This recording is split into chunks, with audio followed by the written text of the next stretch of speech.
আপনারা যারা ওজন কমাতে চাচ্ছেন, আলতু ফালতু ডাক্তারের কথা না শুনে আপনি নবীজির সুন্নাতের উপরে আমল করেন।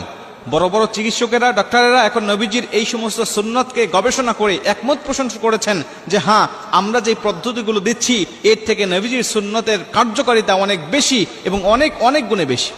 রাসূল সাল্লাল্লাহু আলাইহি ওয়াসাল্লাম বলছেন, এক নম্বরে আপনি যে সুন্নতটি পালন করবেন, আমি যেটা করেছি সেটা হলো, ক্ষুধা লাগলে আপনি খাবেন এবং সামান্য ক্ষুধা থাকতেই আপনি খাবারটা শেষ করবেন। অতিরিক্ত পেট পূর্ণ করে আপনি কখনো খাবার খাবেন না। আবার ক্ষুধা না লাগলে আপনি খাবার খাবেন না। যখন আপনার ক্ষুধা লাগবে তখন আপনি খাবার খাবেন এবং আপনার পেটে এখনো ক্ষুধা আছে, আপনি তখন খাবারটা শেষ করে ফেলবেন। যতক্ষণ পেটে আটতেছে একদম গলা পর্যন্ত আপনি কখনোই খাবেন না।